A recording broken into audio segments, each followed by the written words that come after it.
The first thing homeowners find is the damage: an overturned garbage bin off, tracks pressed into wet mud, 5 long fingers, unmistakable, almost human, paw prints across a deck where no human walked, and in the morning light, the garbage scattered like someone was searching for something specific. The second thing they find is the blame.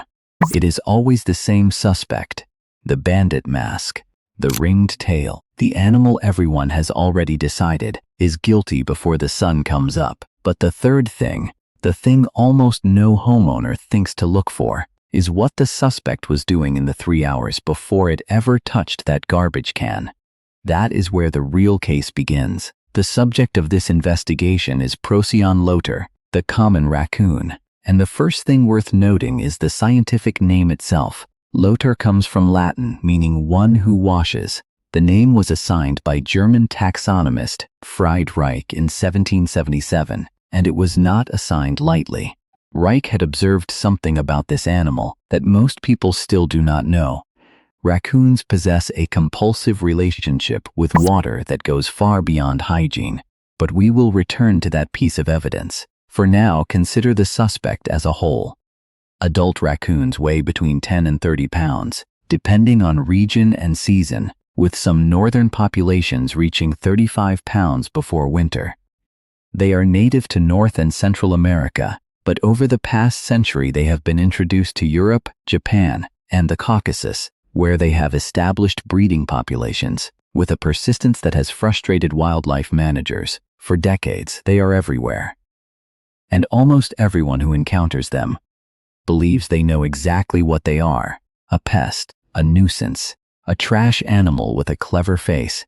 But a proper investigation does not rely on reputation. It relies on evidence, and the evidence, when examined carefully, tells a story that does not match the file. Here is the fact that does not fit. Raccoons possess one of the highest encephalization quotients, the ratio of brain size to body size, of any mammal in North America. Studies in comparative cognition have placed their neural density and cortical folding closer to that of primates than to that of dogs or cats. In controlled laboratory settings, raccoons have successfully solved complex mechanical puzzles, remembered solutions for up to 3 years, and adapted their approach when the puzzle was altered. Cognitive flexibility, long-term spatial memory, tool-adjacent problem solving. These are not the traits of a trash animal. These are the traits of a mind built for strategy. And that is the contradiction this investigation will resolve, because the raccoon moving through your yard at 2 in the morning is not wandering. It is not foraging at random. It is executing a learned, multi-stage foraging strategy through a territory it has memorized down to individual fence posts and tree roots. And the targets of that strategy are, in many cases, the very organisms you spend hundreds of dollars trying to eliminate from your lawn. The suspect is not the problem. The suspect may be part of the solution you have been paying for. To understand what is actually happening, we need to separate what people see from what raccoons actually do. What people see is simple. They wake up.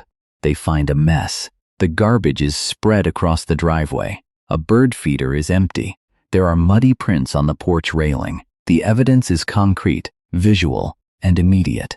It tells a story of destruction. What people do not see is the 4 to 6 hours of activity that preceded that mess. The hours when the raccoon was working methodically through the yard, moving along established routes, probing the soil with its front paws, consuming insects, larvae, fallen fruit, and carrion, the biological waste products that, if left unprocessed, attract the very pests homeowners hire companies to remove.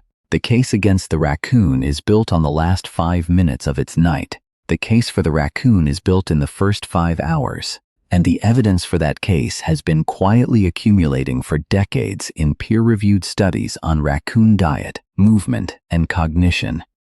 Research that most homeowners have never encountered because it was published in journals they do not read, written in language they do not speak, about an animal they had already decided was guilty. So let us examine the exhibits. Exhibit A, the paws. Examine the front paws of a raccoon closely. Between the pads, there are approximately 4 to 5 times more mechanoreceptors. sensory nerve endings, responsive to touch and pressure, than in the human hand. This hypersensitivity allows raccoons to identify objects by tactile information alone, without visual confirmation.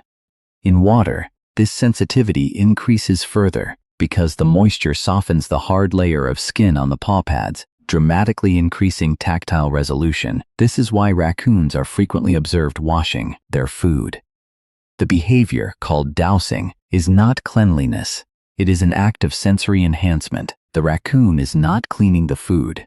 It is feeling it, reading it, gathering information about texture, density, and structure that its eyes alone cannot provide. Note the implications. An animal that can identify beetle grubs buried 2 inches below the surface of your lawn, by touch alone in total darkness. Exhibit B, the root. Wildlife telemetry studies, tracking individual raccoons across multiple nights, have revealed something unexpected. Raccoons do not wander randomly.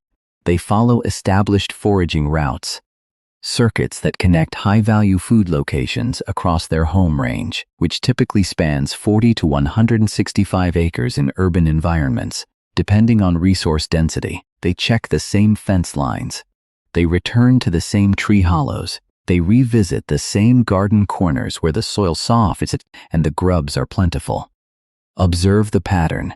This is not a scavenger stumbling through the dark. This is a navigator running a remembered circuit through a territory it has mapped in its mind. Exhibit C, the diet. Stomach content analysis and fecal studies, the unglamorous backbone of wildlife nutrition research, have consistently shown that the majority of a raccoon's natural diet consists of invertebrates and small vertebrates, not human refuse.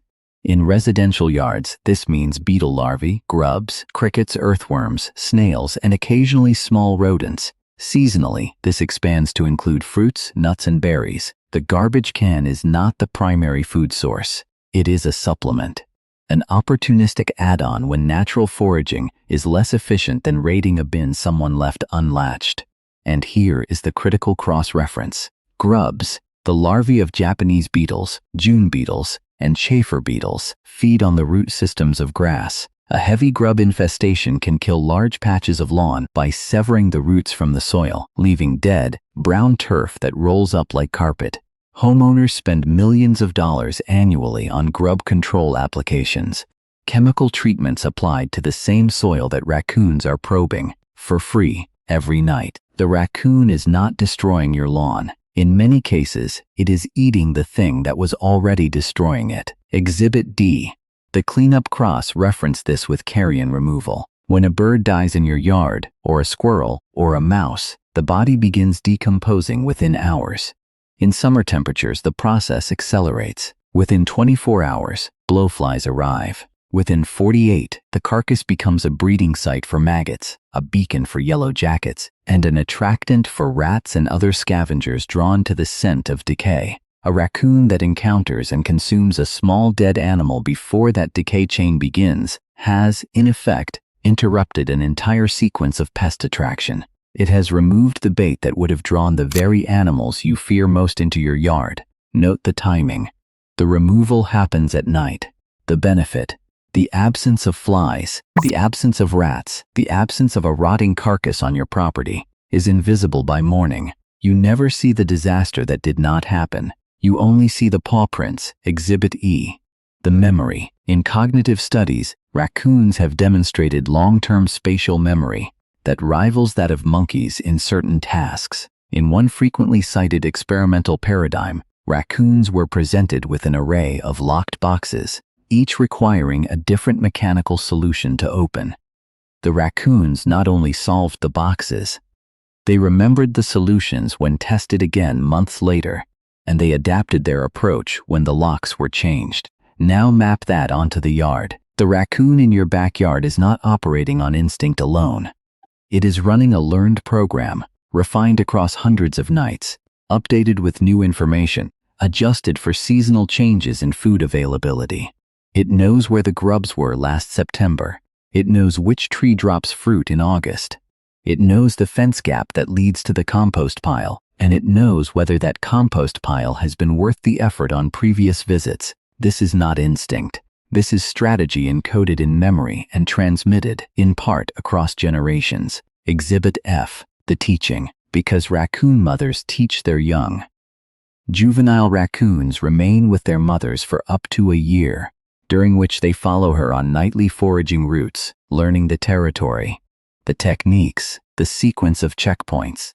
This is not genetic inheritance. This is cultural transmission, the passing of learned information from one generation to the next through observation and repetition. The route a raccoon runs through your yard tonight may have been first walked by its grandmother, refined by its mother, passed down like a recipe. Exhibit G, the balance. Finally, consider the broader ecological frame. Raccoons are omnivores operating as mesopredators in the suburban ecosystem.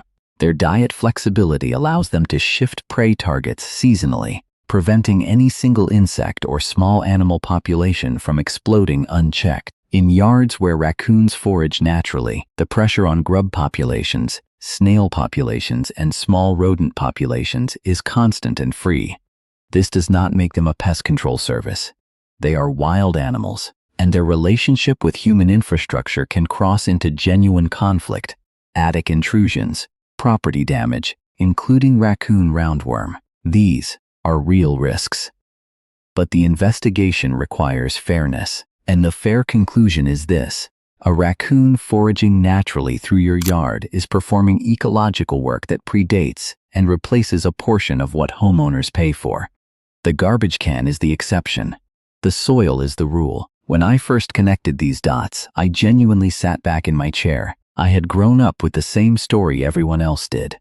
Raccoons were pests. They were dirty, destructive, and not worth thinking about beyond the moment you chased them off the porch. But the evidence did not support that verdict. The pause, the memory, the routes, the grubs, the carrion removal, the cultural transmission of foraging knowledge across generations. One by one, each piece pulled the picture further from the story I had been told, and closer to something I had not expected. A mind, living in my yard, working while I slept. Here is the verdict. The raccoon is not a pest. It is a highly intelligent, tactile specialist omnivore, executing a learned foraging strategy through the suburban ecosystem. A strategy that, when directed at natural food sources, suppresses the very pest populations homeowners spend money to control. The garbage can is an opportunistic detour, not the primary mission. The primary mission is the soil, the grubs, the decay, the invisible maintenance of an ecosystem that runs on silence and darkness, and the sensitive pause of an animal most people never bother to understand. The next time your security camera catches a masked figure crossing your yard at 2 in the morning, consider what it did before that frame. The overturned bin is the exception. The hours of quiet foraging are the rule. What's your verdict? Tell me in the comments. And if you've ever witnessed a raccoon working your yard at night, I want the full story. Every detail. What it was doing, how long it stayed, what it left behind, and what you thought about it the next morning. Case closed. But there's another file on my desk, and this one involves something your bathroom ceiling has been hiding for years. Something with no eyes, no brain, and no heart that has been quietly solving a problem in your home without you ever knowing it was there.